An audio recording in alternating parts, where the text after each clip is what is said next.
Hi friends, welcome back to your channel best homes best lifes. So इसके पहले मैंने video डाली थी अबाउट डेंगू फीवर कि उसका मतलब डाइट चार्ट क्या हो सकता है और पेशेंट का ध्यान कैसे रखना है। Thank you so much for your likes, for your comments and for appreciation. तो उसी सीरीज़ में आज मेरा ये दूसरा वीडियो है, दूसरा या तीसरा वीडियो मैं कह सकती हूँ है। इट इज़ अबाउट कि क्या प्रिकॉशंस लेने हैं एक डेंगू पेशेंट के। जो मैंने आपको उपचार का तरीका बताया था वो तो है ही, बट उसके साथ में कुछ प्रिकॉशंस हैं जो कि आपको अपने ध्यान में रखने हैं या डेंगू पेशेंट को अपने ध्यान में रखने हैं उसकी रिकवरी के समय या उस जब उसको डेंगू हो जाता है उस समय। तो ये कुछ टोटल 5 पॉइंट्स हैं जो मैं आपको बताने जा रही हूँ। तो my first point is about dehydration. मैंने अपने प्रीवियस वीडियो में भी कहा है जिसमें कंप्लीट डेंगू केयर के बारे में।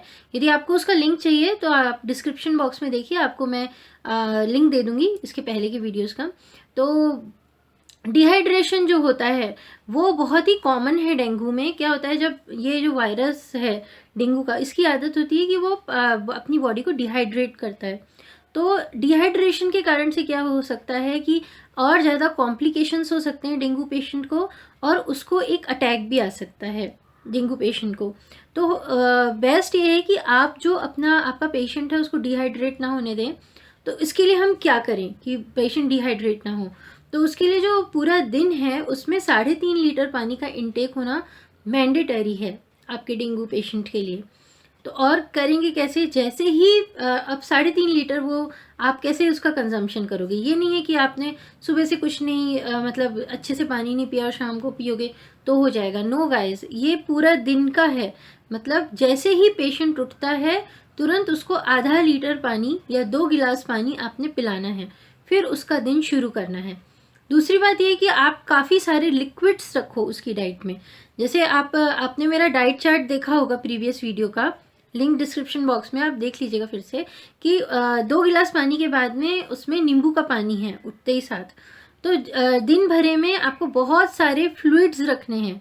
डाइट इस तरह से रखनी है कि आपको बहुत ज़्यादा फ्लूइड्स मिले। तो नींबू का पानी है, सूप है, ये सबसे और ये क्या बोलते हैं, नारियल का पानी हो गया। इन सब के थ्रू लिक्विड्स और ज़्यादा जाते हैं पेशेंट के शरीर में, इसीलिए मैंने वो डाइट इस तरह से बनाई थी। अब बाकी इसके अलावा ये मतलब जो फ्लूइड आप इंटेक दोगे उसको वो तो है ही, उसके अलावा आपको पानी का जैसे ध्यान रखना है कि जैसे 12 बज रहा है दिन का तब तक के 1.5 लीटर पानी हो जाना चाहिए। जब तक शाम का 5 बज रहा है तब तक पेशेंट का पानी का इंटेक 2.5 लीटर हो जाना चाहिए। और जब रात का 8, 8:30 या करीब 9 बज रहा है तब तक भी पेशेंट का 3.5 लीटर किसी भी तरह से आप पूरा कर दीजिए। ओके, सो दूसरा पॉइंट मेरा ये है कि डेंगू के पेशेंट को एस्प्रिन या डिस्प्रिन बिल्कुल भी नहीं देना है in while he is suffering from dengue. Okay, dengue का पीरियड मतलब ये जो 10 डेज का जो पीरियड होता है फीवर का, या उसके बाद भी जब तक आपका फीवर नॉर्मल या पेशेंट नॉर्मल नहीं हो रहा है तब तक आपको उसको एस्प्रिन किसी भी तरह की या डिस्प्रिन हेडेक होने पे नहीं देना है। बल्कि मैं ये कहूँगी कि जो डॉक्टर ने आपको प्रिस्क्राइब की है मेडिसिन, उसके अलावा जो एलोपैथी की कोई भी मेडिसिन आप एवे ही मत लें। किसी जब हेडेक होने पे आप यदि डिस्प्रिन खाते हैं डेंगू में तो आपको ब्लीडिंग शुरू हो जाती है। यदि एक्सटर्नल नहीं हुई तो कम से कम इंटरनल जो स्किन की ब्लीडिंग है वो शुरू हो जाती है और फिर आपका केस और भी ज़्यादा कॉम्प्लिकेट हो जाएगा। अब क्या करें, क्योंकि हेडेक जो है वो डेंगू के पेशेंट को एकदम असहनीय होता है। तो अब जब हेडेक आ जाए तो क्या करें।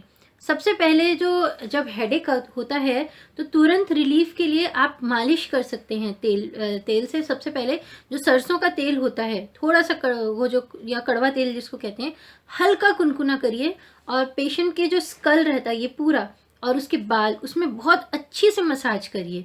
तो उसका पेशेंट और जो उसका कमरा है जैसे मैंने पहले बताया था उसमें कपूर और लौंग और तेज पत्ते और नीम के पत्ते से धुआं करिए। तो ये भी जब वो सूंघेगा तो उसको इंस्टेंटली रिलीफ मिलेगा। प्लस ये आप तेल की अच्छे से मालिश करें। उसके बाद में यहाँ जैसे दर्द हो रहा है तो जो बाम आते हैं एक्सटर्नल के लिए, जैसे विक्स का आता है या आपको जो भी कुछ जो आयुर्वेदिक जो इतने भी बाम आते हैं, पेन बाम आते हैं, अमृतांजन है या कोई भी, तो आप यहाँ या पूरे स्किन में आप तुरंत वो लगाइए, अच्छे से मालिश करिए, तो पेशेंट को थोड़ा सा हेडेक में रिलीफ मिलेगा। ओके, आपने ये किया, उसके बाद में और आप क्या कर सकते हैं, तुरंत हेडेक के रिलीफ के लिए आप एक कॉकटेशन बना सकते हैं, एक काढ़ा बना सकते हैं। वो बना सकते हैं आप, श्यामा तुलसी ले लीजिए। तुलसी दो तरह की होती है, एक हरी और एक होती है काली काली वाली तुलसी, उसको हम बोलते हैं श्यामा तुलसी। तो हरी तुलसी नहीं लेनी है, क्योंकि उसके इतने ज़्यादा उसका उपचार का वो नहीं है, उसका धार्मिक वो है, उसका एनवायरमेंटल बेनिफिट है, बट जो आप अपने रोगों के उपचार के लिए जो यूज़ होती है वो होती है श्यामा तुलसी। तो जब बहुत ज़्यादा हेडेक भी है और फीवर भी है, तो क्या करें, 15 पत्ते ले लें श्यामा तुलसी के, उसको अच्छे से धो लीजिए, फिर उसका आपको काढ़ा बनाना है, ठीक है, उसकी चाय जैसी बनानी है। और साथ में ले लीजिए आप अदरक और काली मिर्च, इसका आप एक काढ़ा बनाइए, ठीक है। या इसकी आपको चाय बनानी है तो चाय भी बना सकते हैं, इसमें आप लौंग भी डाल सकते हैं थोड़ी सी, और थोड़ी सी इलायची। अब इसको आपको पिलाना है पेशेंट को। तो जब वो ये काढ़ा पीता है तो अंदर से उसको थोड़ा रिलीफ मिलता है, और उसका सर दर्द में काफ़ी काफ़ी काफ़ी मदद मिलती है। या तो आप जो चाय होती है, चाय भी बना के दे सकते हैं, बट चाय थोड़ा डिहाइड्रेट कर देती है, तो लेकिन विषम परिस्थिति में जब बहुत ज़्यादा हेडेक हो रहा है तो आप चाय बनाइए, लेकिन ये सब चीज़ों का उसमें ज़्यादा कंसंट्रेशन रखिए। तुरंत के एक्शन लें जब हेडेक होता है। अब हेडेक का कारण भी हो सकता है, हेडेक का बहुत ज़्यादा कारण ये भी हो सकता है कि पेशेंट को सर्दी हो गई हो। करें तो ये जो काढ़ा है जो मैंने आपको बताया है, मतलब श्यामा तुलसी वगैरह का, उससे तो आपको फ़ायदा होगा ही होगा सर्दी में। एक जो दूसरा, मतलब जो बहुत ज़्यादा सर्दी है, तो ये बैद्यनाथ की दवाई आती है सीतोपलादी, ये मैं हमेशा रखती हूँ अपने पास में, सीतोपलादी चूर्ण। ये जो है, ये देखिए सीतोपलादी चूर्ण, ये बहुत ही ज़्यादा इफ़ेक्ट देता है। ये बैद्यनाथ का आता है, और या डाबर का भी आता है, आप डाबर या बैद्यनाथ का ही लें, उसके अलावा कोई भी ब्रांड का मत लें। कैसे है ये है शीतलोपलादी, इसकी 2 चम्मच लीजिए, इस चूर्ण की 2 चम्मच लीजिए, और जितना आपने ये लिया है उतना ही आप हनी लेंगे। और यदि आप किसी बच्चे को दे रहे हैं तो डोसेज आधी कर दीजिए, मतलब 1 चम्मच। ऐसा करके जितनी सर्दी है उसके हिसाब से खिलाइए। यदि थोड़ी मोड़ी सर्दी है तो ट्वाइस अ डे आप दे सकते हैं। यदि सर्दी बहुत नहीं, शहद उसको मिलाइए अच्छे से, चूर्ण को एक पेस्ट जैसा बन जाएगा, और आप उसको अपने जो पेशेंट हैं उसको खिला सकते हैं। तो यदि आपने इसको खिलाया तो कितनी भी अपनी वैसी सर्दी हो, विद इन 1 और 2 डेज आपको इसका आराम हो जाएगा, इससे आराम मिल जाएगा। तो ये, और जब आपकी सर्दी चली जाएगी तो हेडेक में भी काफ़ी काफ़ी काफ़ी रिलीफ होगा। ओके, 4th टिप मेरी ये है कि अब उसमें क्या है कि आपको उसको बाहर का खाना नहीं खिलाना है। पहली बात, बाहर का खाना मैं क्यों मना कर रही हूँ, होटल का कुछ भी मत खिलाइए। इवन होटल की चाय या उसको बटर मिल्क भी अलाउड नहीं है, क्योंकि इस समय पे इम्यून सिस्टम एक तो वीक होता है, दूसरी बात जो डाइजेशन है वो भी वीक हो जाता है, क्योंकि डेंगू का डायरेक्ट प्रहार होता है लिवर पे इंसान के। तो आप ये देखिए कि जो बाहर का जो फूड है उसकी आपको कोई गारंटी नहीं है, और इम्यून सिस्टम वैसे ही चैलेंज्ड है अभी। तो यदि उसमें कुछ इम्प्योरिटी है या कुछ है तो आपका इम्यून सिस्टम फाइट बैक नहीं कर सकता। तो यदि थोड़ा भी कुछ हुआ तो आपका बाहर का एक बटर मिल्क पीने से भी आपका पूरा जो सिस्टम है वो बहुत ही ख़राब हो सकता है, और आपके लिए एक नए चैलेंजेस आपको फेस करने पड़ सकते हैं। मिनरल बॉटल चल सकती है, और होता है इसमें डाइटरी का बहुत ज़्यादा, क्योंकि इसमें लिवर पहले से ही चैलेंज्ड है। तो जो मैंने आपको डाइट चार्ट दी थी इसके पहले वाले वीडियो में, वो आपको रिलीजियसली फॉलो करनी है। एक बार और मैं रिमाइंड कर देती हूँ कि मेरे डिस्क्रिप्शन बॉक्स में उसका, अपनी उस प्रीवियस वीडियो का लिंक डाला हुआ है। आपको यदि थोड़ा सा भी कुछ और इन्फॉर्मेशन चाहिए तो आप उससे ले सकते हैं। उसके बाद में अल्कोहल बिल्कुल नहीं लेना है, क्योंकि इस समय ऑलरेडी लीवर आपका ख़राब है। तो बाहर का फूड नहीं, अल्कोहल नहीं, डीप फ्राई मतलब जो तला हुआ रहता है ऐसा कोई भी फूड नहीं खाना है। नाश्ते जो होते हैं, मतलब फरसाण, गुजिया और ये जो दिवाली की मिठाइयाँ, ये सब कुछ भी नहीं खानी है। सिंपल, जितना सिंपल हो सके उतना फूड खाइए। मैं ये नहीं बोल रही हूँ कि सिर्फ उबला उबला खाइए, हल्का सा जो तड़का होता है वो आप दे सकते हैं, बट जितना कम तेल हो सकता है कम तेल और कम मसालों में बनाएं। मसालों में आप लहसुन यूज़ कर सकते हैं, कड़ी पत्ता यूज़ कर सकते हैं, धनिया यूज़ कर सकते हैं, अदरक यूज़ कर सकते हैं। इन मसालों के साथ में आप बहुत ही टेस्टी चीज़ें बना सकते हैं। आपको यदि डाउट है तो आप पूछिए मुझसे, मैं आपको रेसिपी भी देने तैयार हूँ। तो ये रही आपकी डाइटरी कंट्रोल। डाइट का उसमें बहुत बड़ा रोल है डेंगू में। आप प्लीज़ ना मैदा, शुगर, डीप फ्राई और अल्कोहल, ये पूरे वर्जित हैं आपके पूरे के पूरे डेंगू में भी। और जब 1 महीना होता है उसका रिकवरी फेज़ में, 1 से 2 महीना, जब डिपेंडिंग अपॉन योर केस, तो 1 से 2 महीना, या जो डेंगू से पेशेंट उठा है 2-3 महीने, तो प्लीज़ आप उसको अल्कोहल या बाहर का खाना प्लीज़ मत खाने दें। तो ये रही मेरी 3rd टिप। अब हम आते हैं 4th टिप के ऊपर। ओके, तो 4th टिप मेरी जो है, और वो जो कि बहुत ज़्यादा इम्पॉर्टेंट है डेंगू में भी और उसकी रिकवरी के फेज़ में भी, कि देखिए डेंगू का फीवर ऐसा है कि 5th डे तक आपका क्योर हो जाना चाहिए। 5वें से जो 6वें दिन का जो मॉर्निंग है, जो 6th डे की मॉर्निंग है फीवर की, यदि 5 दिन से आप फीवर में पड़े और जो 6th डे आप उठते हो, उसमें भी 99 से ज़्यादा है आपके बॉडी का टेम्परेचर, मतलब 100 या 100 से कुछ भी ज़्यादा है आपका टेम्परेचर, तो आपको तुरंत एक्शन लेना है कि ये टेम्परेचर गिरे। अब उसके लिए आप क्या कर सकते हैं? सबसे ज़्यादा तो जो, यदि आपका टेम्परेचर नहीं गिर रहा है अभी तुरंत, तो आपके डॉक्टर ने यदि बोल के रखा था कि 5वें दिन में चले जाएगा, लेकिन आपका जो डॉक्टर है वो 5 दिन के बाद में आपका मतलब फीवर नहीं उतार पा रहा है, आप जिसको डे 1 से कंसल्ट कर रहे हो, लेकिन आपके उसका फीवर नहीं उतर रहा है, पेशेंट का फीवर नहीं उतर रहा है, तो इमीडिएटली आप दूसरा डॉक्टर करें। Please change your doctor. यदि वो 5 दिन तक भी डॉक्टर आपका जो फीवर है, मैं बाकी रिकवरी का फेज़ नहीं बोलती, क्योंकि बाकी तो रिकवर होने में 10 दिन जाते हैं डेंगू के, लेकिन 5 दिन के ऊपर यदि आपके पेशेंट का टेम्परेचर है, इसका मतलब वो उसका WBC गिर रहा है कॉन्स्टेंटली, अंदर से उसका सिस्टम और वीक हो रहा है, क्योंकि वायरसेस अभी भी हैं। फीवर है मतलब वायरस अभी भी उसको अटैक कर रहे हैं, तो वो 5 दिन से ऊपर ये कहानी नहीं चलनी चाहिए। तो आप क्या करिए, आप इस कंडीशन में तुरंत अपना डॉक्टर बदलिए। दूसरा डॉक्टर कैसे बदल सकते हैं? तो मैंने तो जो किया था, मैंने प्रैक्टो पे ढूंढा था कि जो डेंगू का स्पेशलिस्ट डॉक्टर है पुणे में, मैं उसके पास में ले गई थी। मैंने पहले रिव्यूज़ पढ़े कि इसने मतलब उनमें लिखा था कि विदिन 2 डेज़ उसने जो है बुखार उतार दिया, या विदिन 2 डेज़ उसने जो लोग एडमिट थे उनको भी रिलीज़ कर दिया। तो मैं वही डॉक्टर के पास गई थी, and genuinely that was a very nice doctor. यदि आपका पास में प्रैक्टो की सुविधा नहीं है तो कुछ नहीं है, तो मैं ये कहीं पढ़ा नहीं है, लेकिन एक अपने एक्सपीरियंस से बोल रही हूँ।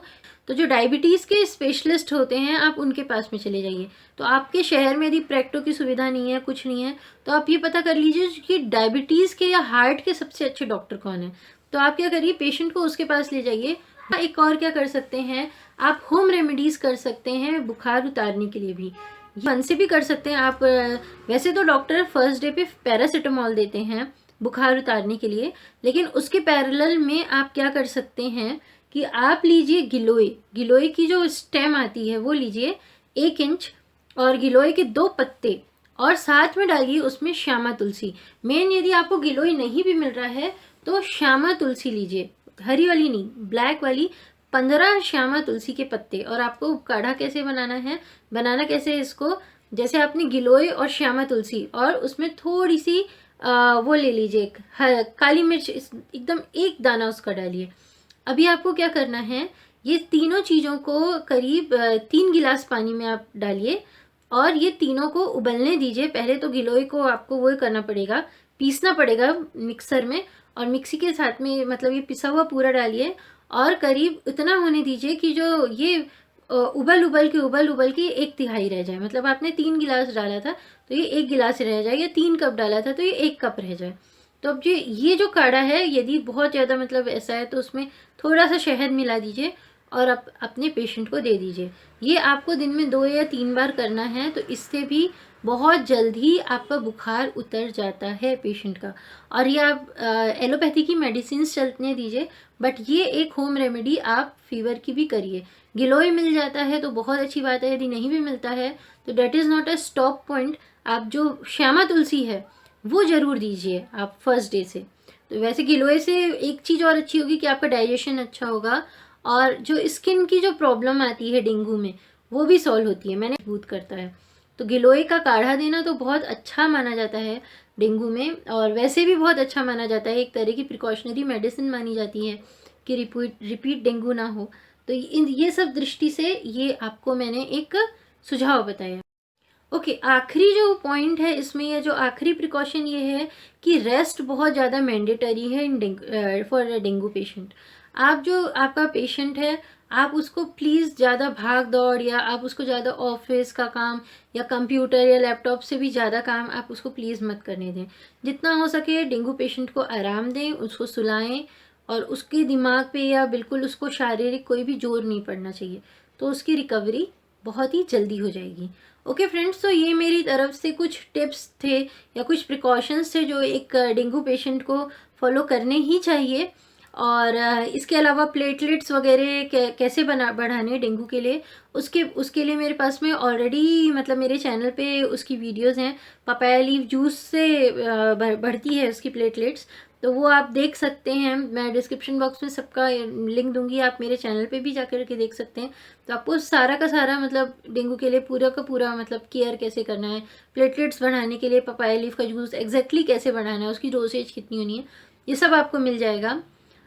होप आपको ये वीडियो मेरा जो है ये सहायी रहेगा। और जिसको भी डेंगू का फीवर है या पेशेंट है, उसके साथ मेरा ये वीडियो और जो मेरी प्रीवियस वीडियोस हैं आप उसको शेयर करें। हाँ, यदि आप और मैं मिलके एक भी डेंगू पेशेंट को बचा सकते हैं, तो ये एक इंसानियत के नाते ये एक बहुत ही अच्छा काम होगा। जो कि मैंने इसी दृष्टि से ये सारे वीडियोस बनाए थे कि मैं एक इंसान हूँ, और यदि मुझे कुछ भी मैं थोड़ा छोटा सा भी काम कर सकती हूँ किसी दूसरे इंसान की मदद करने या जान बचाने के लिए, तो मैं ऑफकोर्स करूँगी, और मैं आगे भी करती रहूँगी। यदि मेरे पास कुछ अच्छी होम रेमेडीज़ होगी तो मैं आप सबके लिए ज़रूर लेके आऊँगी। So thank you so much for watching till end. भगवान आपकी रक्षा करे। Stay tuned, bye bye.